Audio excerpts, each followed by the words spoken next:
باب 1. پادشاه مهمانیان. اپیش آمدن او زمانی اتفاق دکفته کی خشایارشا 127 ولایت حکومت کدی که جنوستان مرز تا جنوب مصر بود و شهر شوش درون خو قلعه میانی تخت پادشاهی سر نشته بود.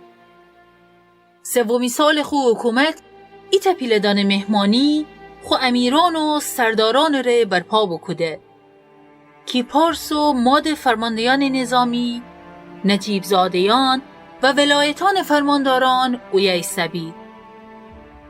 180 روز تمام خشایارشا تمامی خمال و مناله و خوشکوه جلال پادشاهیه به نمایش بنه. وقتی هم مهمانی به آخر فرسه پادشاه 7 روز دیگرم تمام مردمان ره پیلدانه و کجدانه که شوش درون زندگی کدیدی خو کاخ صحن باغ میانی ایتا مهمانی دیگر بگیفته.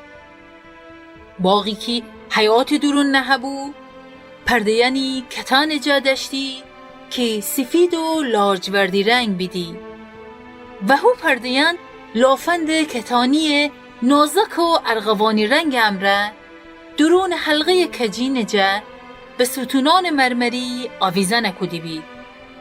تختانی طلا و کجین سنگ فرشان رو نهبید که اون جنس سماک، مرمر، صدف و یشم بود.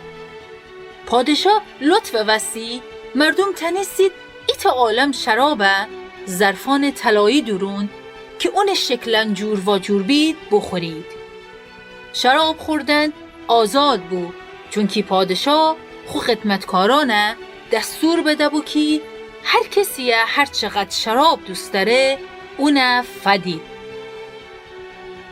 شهبانو وشتی پادشاه دستور جه سرپیچی کنه. هو وقتم شهبانو وشتی ایتا پیلدان مهمانی خشایارشا کاخ درون زنکن دربار ره بگیفته بود.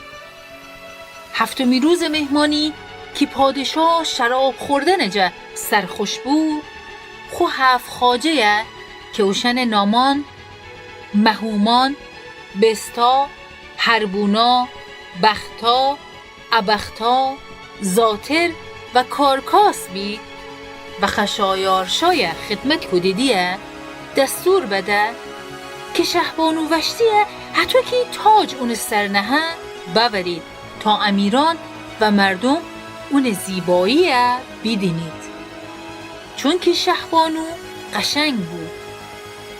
ولی وشتی پادشاه دستوره که خاجیان اون ره بورده بید قبیل نکوده و نوشو.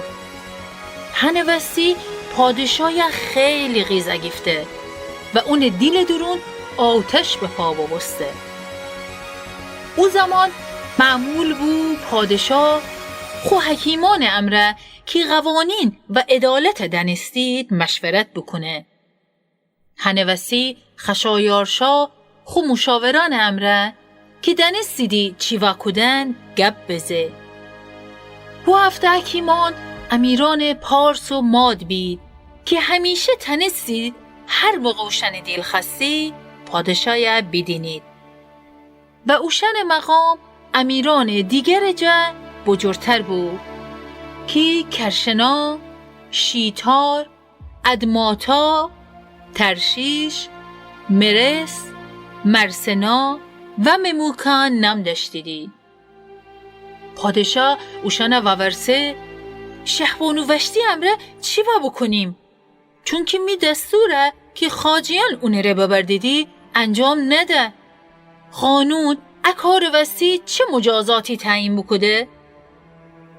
بزین مموکان وگردست پادشاه و امیران بگفته شهبانو وشتی نه تنها پادشاهه بلکه همه تن امیران و مردکانی که تمامی پادشاه ولایتان درونی زندگی کدیدیه بی احترامی بکده. چرا که بزین تمامی زنکان شهبانو رفتره اشنویدی. و خوشن مردنه بی احترامی کنیدی و اوشن گیدی خشایارشا دستور بده شهبانو وشتیه اون ورجه بورید ولی اون نمو. امروز امیران پارس و ماد زنکن که بیشنوست دیدی شهبانو وشتی چی بکده خوشن مردکن امره حتویی رفتار کنیدی و بی احترامی و ناراحتی پایانی نره. هنوستی اگه پادشاه قبیل بکنه دستور بده کی پارس و ماد قوانین میان بینوشته ببکی شهبانو وشتی ده حق نره خشایارشا ورجبه و هیچ کس نتنه قوانین باطل کنه. باز این پادشاه شهبانو مقامه کسیه که وشتی جا بهتره فده.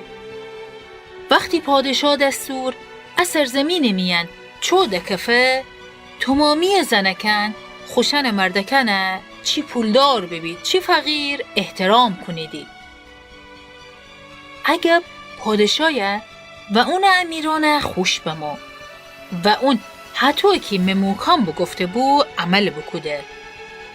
پادشاه دستور نامیان میانی تمامی ولایتانه به اوشن دستخط و اوشن قوم زبان اوسه کوده کی مردکان و خانه میانی رئیس ببید.